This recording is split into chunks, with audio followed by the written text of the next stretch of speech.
So after a surprising result at the dyno for my Cayman S, it's now time to move on to the next part of preparing my car for the Nurburgring. This time it is the turn of a former Formula 1 mechanic, Joe Nutter, to make the Cayman a little bit quicker. Joe has worked at the highest level, covering F1, V8 supercars, WRC, and even worked on the late Ken Block's Fiesta. If his CV is anything to go by, then the Cayman is going to be transformed.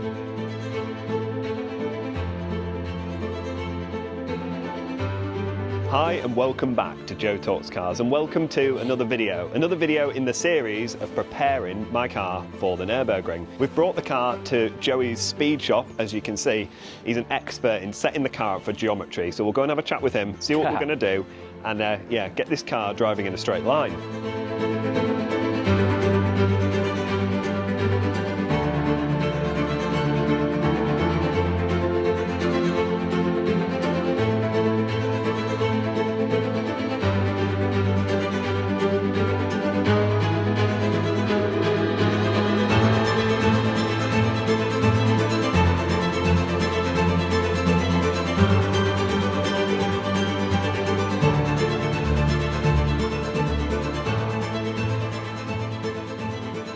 So today on this, we're just going to give it a geometry setup. Obviously it's fixed suspension on this, so we can't corner weight it, but we can check and see if everything on it's hunky-dory. But yep, you're kind of fixed on the terms of what you can do. We can do the camber toe and pretty much just check everything and make sure it's all healthy and nothing's bent on the vehicle. But yeah. Fingers crossed nothing is bent. Hopefully. Hopefully. But yeah, we basically took that. The weight that's in there, that's obviously that's representing you sat in the vehicle. Oh wow. And then we just, obviously the spirit level in the middle, that keeps the steering straight. But every time I do the toe, I'll adjust that anyway. But yeah, this is what the pads now are like. In motorsport or anything else, they're referred to as like the patch as such. You just want to set these up so the middle, like this bit here, you want it in line with that, you know what I mean? You want it perfectly in line with the middle. Right. And you want it so the tyre's sitting on it nicely, so I normally try to get that bit in line with the tyre there, do you know what I mean? And then we'll level them afterwards. Yeah. Should be all right. If it's never had anything done like this, no, you'll be surprised, because a lot of cars that come in, the toes and whatnot, are absolutely nowhere. Like wheels are pointing all over the shop. It's literally a common trait. And these things here, these plastic bags, so that acts as almost a turn plate. So when I lived and worked in Australia on the supercars, an old guy came over, and normally turn plates are quite thick, so it'll raise your ride out and whatnot, but these basically act as turn plates, so they just slide on each other. So like when your car goes down, it allows the suspension to settle like your camber, you know, to get out. And then when you want to adjust the toes, rather than it gripping on this, it allows it, you know, like if I adjust the toes now and your wheel went like this, yeah, it just lets it slide, so it's showing you like a true reading. So it's just a little knack, and it also keeps the ride out because it's so thin, doesn't make the car high or anything. So that's really cool. It's literally just something simple, isn't it? But yeah, clever. Just a little trick off an old guy, yeah. And then it just makes it slippy so that the wheel can go, you know, to where it wants, rather than getting stuck. But yeah. Just little tricks as you go along in life there. So what's like the main difference between having like what you do, like geometry, versus just going into quick fit and paying like, what, 50 quid? I mean, quick fit. And having like laser alignment. Yeah, the laser system, don't get me wrong, if I had a laser system in it, it'd be good, because you can put in what you want. But for example, if you went to quick fit, they'd just look at your number plate and put that into a computer, and a computer would just say, right, this is what manufacturer settings, or this is what it needs to be. And a lot of the guys, I'm not slating them, but no, a lot of the guys don't know what they're doing, because for them, they're just like the arms, you just twist them, and then when they say green on the computer, they just lock it off, and it's just a tolerance. There's not actually a setting, so I don't need to look into manufacturer. I know what this car needs, you know, if for just general road or if you want a fast road, and I know what I'm doing. If I'm turning the track rod in or out, I know if it's got toe in or toe out. I don't need a computer. I don't need like a green tolerance window to let me know what I'm doing. And like, yeah, they'll never put the driver weight in. They'll never do that. They'll never set the tyre pressures. You know, a lot of the guys lock the steering wheel off like I've done and adjust it all, but when you're adjusting toe, it drags so much on the steering. And I don't know if you probably hear people come out of places like that and the steering wheel will be like this or out, but every time you make an adjustment on the track rods, you need to recenter the steering wheel, just, you know, because it does make a massive difference. Yeah. But there's just loads of little bits like there. The floor, when I've done it, is perfect level, so you'll know, because when we drop the car down, you could take the handbrake off, and it's just going to stay where it is. I know that like the floor is like perfectly level. It's just the same, like we do, like say, it's the same process as that all the race teams use, you know, from a privateer level, when we'd come to the tracking, we just use like a fishing line with string and rulers. It's just simple maths, but it gets the job done, you know, and if you put the time into the setup, it makes the job a lot easier. But, you know, all the guys that go racing, they might just have a set of axle stands with a bar on. You can do tracking pretty much anywhere with a set of axle stands and a bar, but, you know, it's everything. It's just the environment you do it in. Like, you know, sometimes you might not have a perfectly flat floor, but, you know, if your tracking's out massive, you'll still be able to get by and do it. Yeah. But, yeah, it's just anything. I've done it for like 10, 12 years now, so... With all the different race teams? Different race teams, you know, F1, V8 supercars, WRC, all sorts really. I do a bit of GT racing now. But you just take all those, you know, everything you practice. I've just put that into what I do, really. I mean, sometimes these are fun because there's a lot of rusty bolts, and that's like, this is basically the best tool I've got, a blowtorch, which I use it a lot. For all the old cars like this. Nearly run out, that's why I've got loads of bottles there. But yeah, it's sometimes a lot of the track rods on the older cars are normally seized on quite a lot, and you can see beforehand if someone's been onto them because they'll have butchered them, to be fair. But it's just, you know, it's like I cater for the customer. So when they come in, if they want a track car or they want something for track, but they're driving on road, you can't have that. It's all just a big compromise of what people want and what they're wanting to achieve. You know, you could put a lot of camber on a car and then your tyres are going to wear out, but if you're just solely using it for track, it's fine. But if you're going to like Sainsbury's in it all the time, you know, on these M3s and all the fancy cars, tyres aren't cheap now, are they? So you just have to cater for what someone wants, really. Yeah. It's all just a big compromise. So this is basically just to get these levels. So I made these. I basically nicked the idea off another team, but it's quite good. So this is just a CNC puck. Obviously, all the grooves are in the middle like that, and then you just go around. Like, I'll show you. So I'll just go for the height first. So I put one on each one and see like where I want to be, because they've only got a certain amount of adjustment in them. So you can't, you know, if you set one too high, you don't want to run out of adjustment, if that makes sense. Yes. And that's just the simple D-Walt laser level and like a £5 woodworking bench vice thing that I found, which works quite well. Oh, wow, yeah. So I'll just go... If you want to come... Oh, yeah, I see, it's going to sit inside the groove. Yeah, so you just have to make sure, like, you see how it's not on this one yet? Like, that's as high as it'll go, so I know there it's got to go down. So I just want to make sure that I can get what I need, which I will be able to. And, like, now I know that they're there, basically. I'll start from the front anyway, be able to see it better. It's all very simple. It looks really difficult, but it's not. But this is like when we go away racing, even the F1 stuff, this you have to set. All patches look different. Some are a bit more fancy, but regardless, anywhere you go into a garage, you have to set these up everywhere pretty much. And everyone has different methods. You can get a really fancy laser system. You can get all sorts.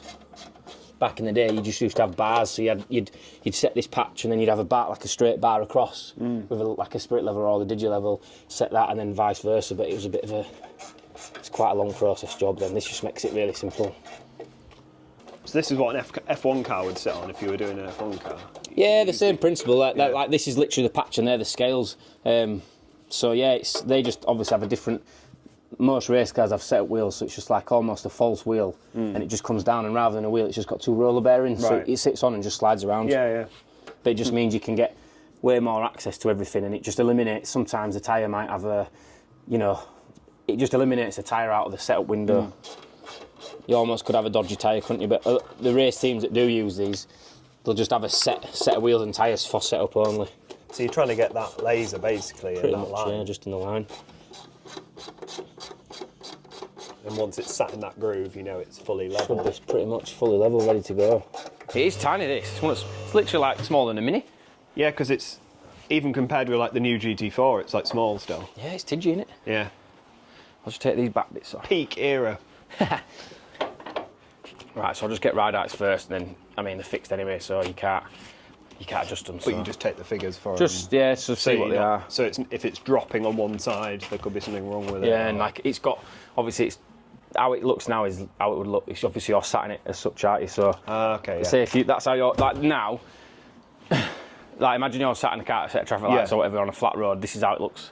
Right. So, because some people come in and they never really see the car, and it's always off-putting, because even if you park your car there or on that hill, where the angle makes a massive difference. So that is now literally, all tyre pressure's the same, your driver weight's in it, the steering wheel's straight, that's how it is, if you know what I mean. So you get the visual. Yeah. I mean, 1 mil out? Yeah, pretty much, which is good. I mean, that's down a mil, but obviously you're sat in it, so you think you've got an extra 70 kilos there. Yes. So in essence, it's not that bad, to be fair. Good. When I'm doing it on a car that's got adjustable suspension, you're aiming for perfection, but tolerance is like a mil. Yeah. You spend a lot of time doing that, because obviously this is a fixed rake, so, you know, it's 130 at the back and 107 at the front. Yeah. You want like 10 mil of rake on anything tracky, but it just depends. That might not be the actual rake, because I could have measured it from a different point, but as long as you're measuring the ride heights from the same point, it gives you, the true reading from underneath. But yeah, it's all right. That means that there's nothing, broken, no springs broken. If there was a spring broke, you'd just had brand new ones, so. Yeah. But yeah. And now we'll get onto the cambers. Simple camber gauge. There you go. Just tells you, obviously, the degree. But you just have to set it up. Clever, that. It's simple. Everything is. So now you just have to obviously spec it to the wheel. So like, you go on the outer edge there. And I want it about there. Like that. And just make sure the steering's straight, which it is. And then you just want to make sure this is lined up straight, obviously in line with the axle. So about there, so you've got 0.4 of a degree. 0.5 say. Just moves, depending where you hold it. It's very sensitive. Yeah, it is. But then, like if I went there, it'd be something completely different. Yeah. So you just have to make sure it's straight, basically. But let's say 0.5. I don't know what the spec is from Porsche, but that's not a lot, to be fair. Like fast road car, you'd be wanting, fast road car that you're using every day is like, you'd put 2 on it. I mean, I can't remember I've got on that now. It's probably got about 2.5, 3 on that. But you just want to make sure that these are near enough, not far away. So this one's 0.46, so they're both pretty much the same. This is obviously your top mount and when it bolts on, but you can just see by looking at there, you can see like a bit of daylight. So this is now, this will be fully positive by looking at it. So we'll go up now and we'll lift this up, undo these a little bit, and you'll be able to push it over. So that'll make quite a bit of difference to the way the car drives. Yeah, then, I mean, if it's quite upright at the minute. Yeah, so with it upright like that, when you're going into corner, it might feel like it's going to roll on itself as such. You'll get more mid-corner grip with this, because obviously, as you're going around the corner, it's all a compromise. The more camber you have, especially on wheel drive, you lose straight line speed. So it's just a compromise, but that's really stood up. So we've put in a bit more camber on. In essence, when you're going round the corner, you have more tyre contact going round it, if that makes sense. Yeah. So in essence, you should have more grip mid-corner and going round it. Yeah. Whereas this, when you go around the corner, because they're so stood up, it'll just sort of want to roll over itself, if that makes sense. Yeah, yeah. So it will make a massive big difference to the front end on this. Honestly. Yeah. Oh, that's cool. We'll do this, and obviously when we get to the toes, we'll give it a little bit of toe out, which should give you a bit more turn in. So this, on paper, when we go away, it should feel a million times better. But obviously you're driving it, so it will be, honestly, it'll make a massive difference. Yeah. I didn't realise there'd be any adjustment on these. Yeah, so like, it's weird because it's like... Why are they rusty and they're not rusty? Yeah, someone's had a go at this before. someone's adjusted this because this is what these... Well, yeah, see like the yellow marks there? When this were done originally, or whoever's done it, them lines are meant to... Because I do this. So these lines are meant to like match up. Do you know what I mean? So someone's moved it. Oh. We'll see. And replace them. yeah, that one. So I'll just check the back now, because if I have to make an adjustment, you have to go in there. You have to take all the weight off it to adjust it. If I undid them now, you won't be able to push it across. It'd just be fixed. But I'll just see what we've got here. So there you've got 1.6 there, which is all right. Is that still quite an upright position then? No, it's quite good. That rear stuff you want from. It depends what you want. 2's probably max for fast road stuff, but 1.8 to 2 I'd probably set it at. You've got 1.3 whatever, and that side 1.6. So there's a bit of a difference there. Yeah, so even if I was just doing it, if I back to factory settings, whatever that may be, you'd want to square that off. You'd want them both the same, regardless. So I'll probably put them to like 1.8 to be fair. Yeah. That's all right. So like now, you loosen these off like that. But when you adjust your camber, adjust your toe. So when I push this over, you'd have to tow it anyway, because it'll move the toe. Everything affects everything. Ride height, camber and toes. So do you have to do everything in a set order? Yeah. So I normally do, you normally want to get your ride heights to where they want to be. Obviously it's fixed on this. Yeah. But if I, for example, if I did a car came in and it was really high and I wanted it low, and I just literally set the camber and toes first, as soon as I dropped it down, it'd change, because the lower you go, the more camber you gain. And like if I adjust the camber now, it changes the toe, so I just do it in a set order. So surely getting lowering springs and just whacking them on your car is like a terrible idea. Pretty much. unless you do it properly, yeah. It's a terrible idea. Yeah, pretty much. So like now, for example, I've undone that. If I like lift it up a bit. Oh wow! There's loads of adjustment. There you go. Fast now. That's just gained you 5 seconds at Nurburgring. Easily, easy. But what I'm going to do is, because I don't know what, on a lot of the stuff you have increments at the top, so yes. normally I just like that there. I'll max it out. We'll drop it down and see what it is. And then we'll see, because normally I'll max that one out, but they'll be different. They won't be the same. So we'll see what the max is, and then wind one of them back. Yeah, we'll just if it might be too much, but it won't be. It's not that much, but. We'll wind them both so they're both the same, but yeah. But then obviously you're attempting to get the maximum amount of camber on. Not always, front. But that's because this hasn't got so much adjustment. This is why they've put them here for a reason, haven't they? So Porsche Arctic. They're the same on the new Cayman GT4s. They have this same adjustable top mount here, but you've just obviously got to know. Like if you went to Quick Fit, they won't know that were there. Well, they'll tell you it can't be adjusted. Yeah, but they can. They should be well better. I didn't think it'd have camber adjustment, to be fair. No. So the car will actually sit and look probably quite different. Yeah, well, yeah, it'll sit the same height, but obviously your wheels will be a bit more tucked in, so it'll look aesthetically better as well. Yeah, it will look better. That's what we're going for. Race car. Because race car. Well, it won't be that much. Man, if that were only half a degree, so it's not going to... That's nothing, honestly. That is, like, really bad. But it's like, that could have been adjusted from someone in the past. Yes. Right, so now I'm just going to undo these, the eccentrics I was talking about. All right, yeah. I'll just see what size they are. But we can adjust, I can undo them and then I'll show you. When I drop it on the patch, I can adjust this on the patch, you see. Got a bit of an oil leak as well. Yeah. Sorry about your carpet. It's all right. But yeah, so this one here is your tow arm. It's at the back, which obviously when you adjust it, it pushes the wheel in and out. And then that one there's your camber one, which is the arm at the bottom. So you've got the camber's obviously that way and the toes that way. So you can tell straight away by, if you're trying to find an arm, the toe ones are normally at the front or the back because that's how it moves it like that. And the camber ones are either at the top or at the bottom, like in the middle. So it obviously gives it that movement. But it's just a good indication. But yeah, it's just an eccentric ball. It's quite easy really. Yeah. They're nailed in first. So like if I move that now, you see how it's moving? Oh yeah. Like there, look. Yeah. Massively. A lot.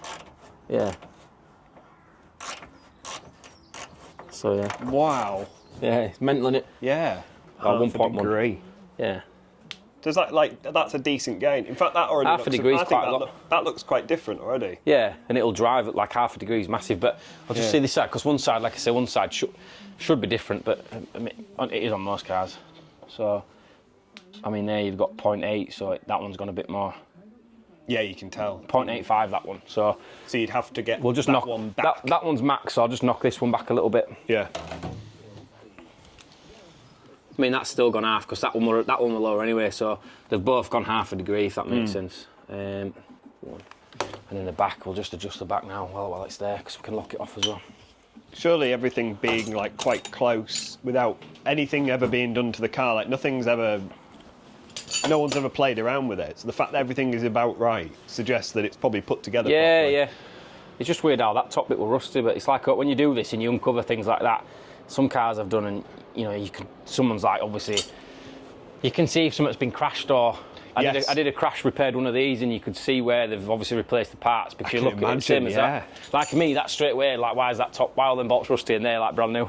Yeah. But it could have been anything. But then a car from 2006 is going to have like a past. Yeah. So like this now, this were 1.3, and it's at 1. Well, it just depends where I hold it. So now you've got, 1.75, 1.8, which is about what we want. So I'll lock this off here. When you lock it off, there's sometimes can move as well. Yeah. So I'll lock this off and then see what the other side is. So that's you've adjusted the camber on that. This is the camber. Yeah, it was at 1.3 before, which was pretty rubbish, really. Yeah. The bars, let's call them the bars, but obviously they're adjustable, so you can do any car with them. If you did a race car and it had a string kit on it, it'd be a fixed thing, because it's the same every time, the same measurements and stuff. So like this is all adjustable to factor in any car you do. Whoa. So you want to we'll hook it around here. Obviously go there. I can't remember the last car I did was what is it, BMW? Maybe an M2, so it's obviously set for that moment. But you kind of just go to where you want, like there, let's say there. That looks good to me. And then lock that off. And then that looks too low at the moment, so I'll go around to the back first. You keep saying it's simple. It's not. I'm a simpleton. Once I've done it and I've explained it to you, you'll be like, oh, I can do this. I'll do this. I could do it myself. You'll be like, I'll do this tomorrow. I'll do it at home. A set of axle stands, a bit of fishing line, you'll be off. The most of the time doing this is literally this bit, literally setting this up. Once you're measuring it, it's a piece of cake. You can just use, a lot of the guys just have this rolled onto like a plumb, you know, like a metal bit, so when you go at the end it just dangles. But yeah, you just set it to, let's say this third groove here, like that, and then walk it down. And then you've just got to go off the same groove at the other end. And obviously when this dangles, when I get it right, when this dangles, it'll hold the tension because it's weighted. Do you know what I mean? Like obviously it's well different at the moment. Yeah. That'll be all level, but sometimes you could just, they do a thing called a plumb bob, like a builder's plumb bob, and it's the same thing. You just tie a loop at the end. It's just got a metal weight at the end. Obviously you tie that there, and once it's got a metal weight, it just pulls tension on the string pretty much. Yeah. But these are cool. These are really cheap as well, and they just sell them. Just obviously once it's done, it just rolls back up into that. Clever.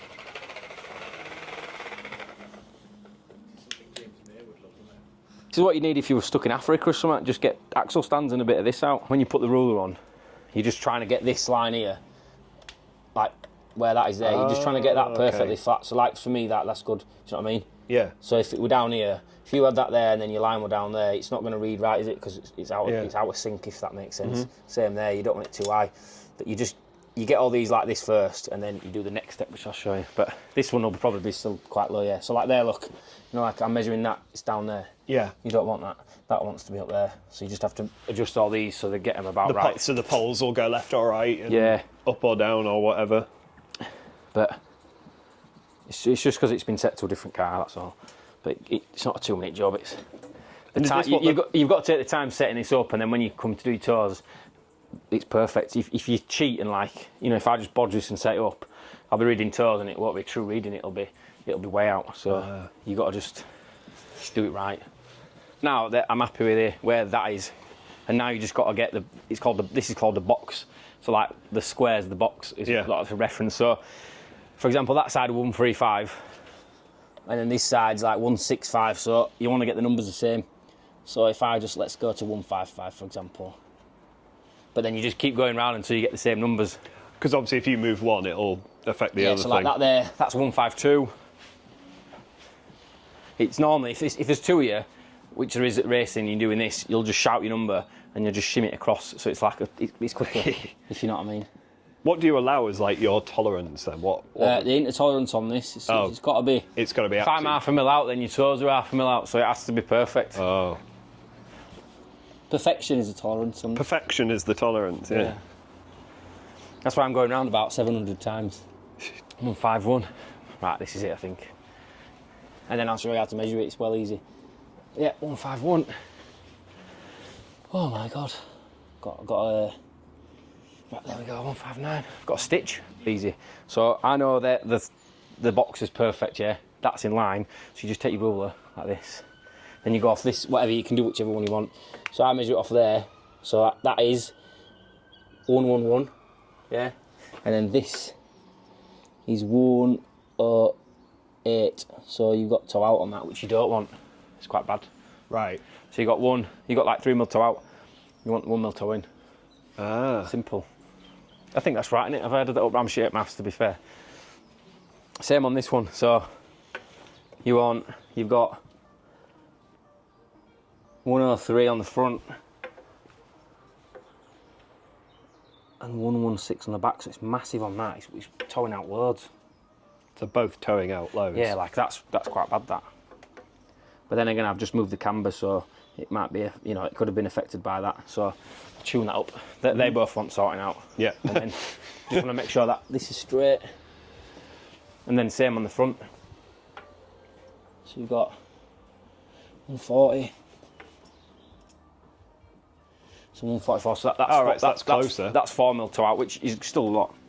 You want like 1 mil toe out on front. Right. So like there you've got 140 and 145. So you've got, you know, like 5 mil toe out as well. Oh. Towing out loads, to be fair. Yeah. Have you had any work done on it? Not really.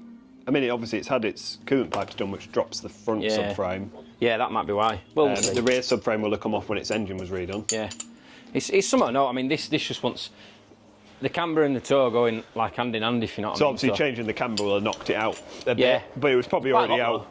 Probably already out quite a lot beforehand. Yeah. Do you know what I mean? Whoa.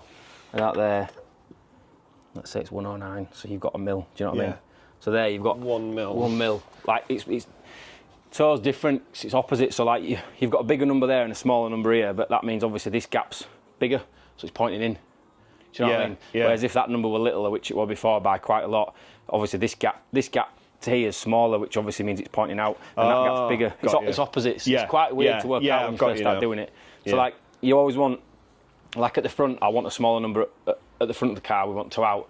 So I want this number to be smaller. So if you just think about that gap, if that number's smaller, it means it's pointing out. Obviously the number's bigger, it's pointing in. Yeah. So that's good. Be interested to see what the specs are. Like, do you know if you did put it normally they're all like, pretty much everything real drive is 1 mil toe in, because when you go in a real drive car, when you're actually planting it, the wheels naturally want to come out because of the power to the back. So in essence, like if you're going down the road and you're beaning it, it'll be like parallel. If you're going out, they naturally want to just come like that themselves. Okay. So like in essence, if you're going flat out, whatever, they'll be parallel. But everything wheel drive, towing on back to out at front. Yeah, that's what you want.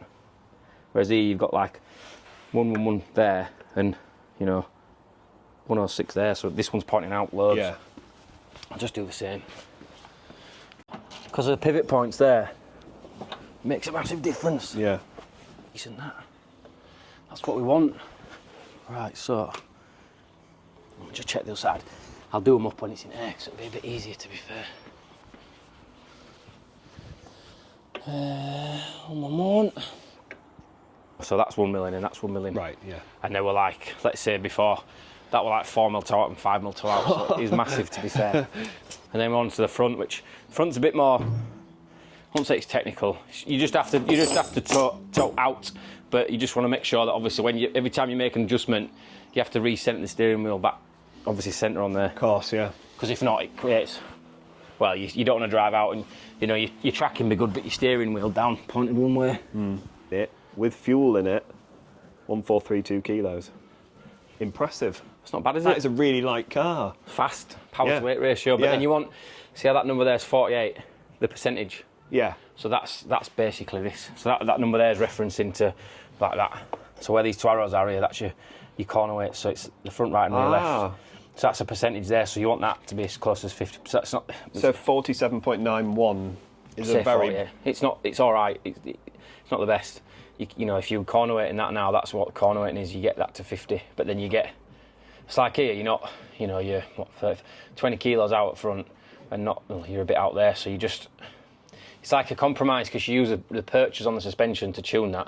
Do you know what I mean? Yeah. So that's how you tune that. So if you went up there, that'd put ride out. Like if you went up with ride out, you'd add weight, but you don't want to do that there because that's 48. You need to add weight on this side.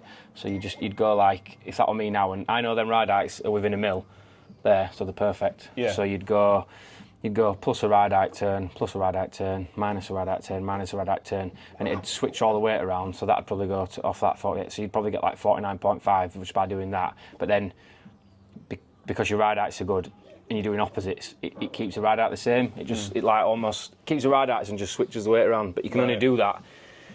You can only do like a turn and a half maybe before your ride outs start going way far away from each other. But that's why. If you spend the time at the beginning, you can't do that if your ride outs are shit to start with. No. Because it'll just go massive. So like when you're doing a car, it's very important. I don't know, some people probably don't do it, but I always spend a lot of time getting the ride outs within a mil so that when you come to corner weighting, you can do that to start with. Yeah. And you can get away with it. But if your ride outs are shit to start with, you can't. But then it's just a compromise, like I said at the beginning. If they were all on an F1 car or anything like racy, they'd all be perfect, and then you'd still be getting 50, and your ride outs are probably still going to be mint. Whereas you see some people, and this might look. If you ever see one of these and it says 50, and they're all the same, and it's on a road car, it's a lie because it can't be done. It can't be done unless they have done that. But then you look at the car and it's like this because one side's jacked up loads. It's just a compromise. So like in theory, you're trying to get them perfect, that to 50, and keep your car level, or like keep obviously a bit of raking, but. you have to give somewhere. So but for a standard road car and a standard suspension, like 47.9 yeah, quite 48, it's pretty good, yeah. I mean, ride heights mint at front, and these pretty much perfect, because that's obviously where the weight and the grip is. But I mean, it's the same on the back. You're a bit out, but that's probably to do with, I guess, with fuel tank and engine at back. It's got to be on it. Yeah.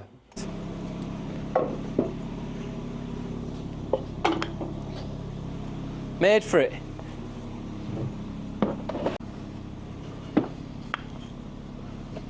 Yeah, so that's it. Done. So, yeah, thank you very much. Hopefully it should drive a lot better now. Yeah, we found some inconsistencies in the car. Yeah, hopefully we've done some tweaks. It's more of a fast road setup now, but even that, it's not generally fast road, it's just getting it where it wants to be. But it's like anything, a lot of the cars that come in, you know, the wheels are pointing in all different directions, so it's just getting it right and the fundamentals right of the car. But, you know, you'll be driving it back home, so hopefully you can tell the difference. I'm sure. But yeah, no, thank you for coming down. No, Appreciate thank you very much for doing it. Thank you. Great, thank you. Thank you. So that's it. The car is completed. Joey has spent the last few hours working on this car, trying to make sure that everything is perfect for the Nürburgring. Like we talked about in the video, there's only so much adjustment you can do to a car with standard suspension, but we've got the very best out of it that we can. I wasn't aware that these top mounts were adjustable, so that is something quite surprising, and it should make all the difference on the Nürburgring. So if you are interested in seeing this car go onto the Nürburgring, then please make sure to hit that thumbs up button and subscribe now so you don't miss a single thing. I just want to say a massive thank you to Joe for taking the time to explain everything really clearly. What that guy doesn't know about car setups is not worth knowing. And if you are interested in booking your car in to have him work his magic on it, then please make sure you check out the description and the pinned comment below, because all the details will be there. But anyway, I hope you've enjoyed this video. If you have, please make sure to give it a thumbs up and subscribe for plenty more videos like this one to come. Thank you so much for watching, and I'll see you next time. Bye.